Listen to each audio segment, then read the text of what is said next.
Bonjour à tous et bienvenue dans cette rétrospective numéro 5 de l'épisode 16 des Cinecdotes. Aujourd'hui on va attaquer Resident Evil Afterlife, réalisé par Paul W.S. Anderson.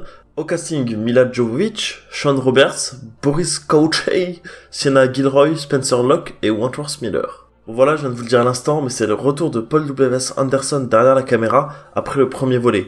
Il avait tout deux fois suivi la franchise en tant que producteur sur les épisodes 2 et 3.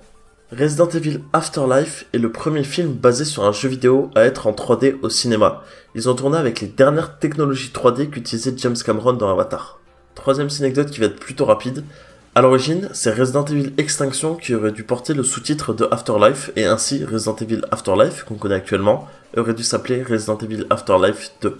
Retrouvant une quatrième fois son personnage d'Alice dans Resident Evil Afterlife, Mila Jovovich est l'une des rares actrices à avoir tenu le même rôle dans plusieurs épisodes à l'instar d'une franchise. Elle dit qu'elle s'est attachée à Alice et qu'elle est devenue très importante pour elle. On entendra aussi Sigourney Weaver en Ellen Ripley dans les 4 volets de la saga Alien.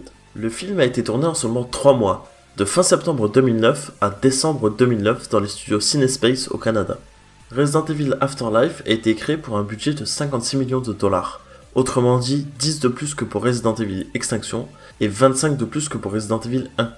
Tourner en 3D nécessite 2 caméras, trop lourdes pour un seul Steadicammer. L'équipe de tournage a placé le matériel et l'opérateur sur un Segway. Resident Evil Afterlife fait de nombreuses références et clins d'œil aux jeux vidéo Resident Evil 5 et Resident Evil Code Veronica. On notera notamment la présence de Claire Redfield et de Chris Redfield.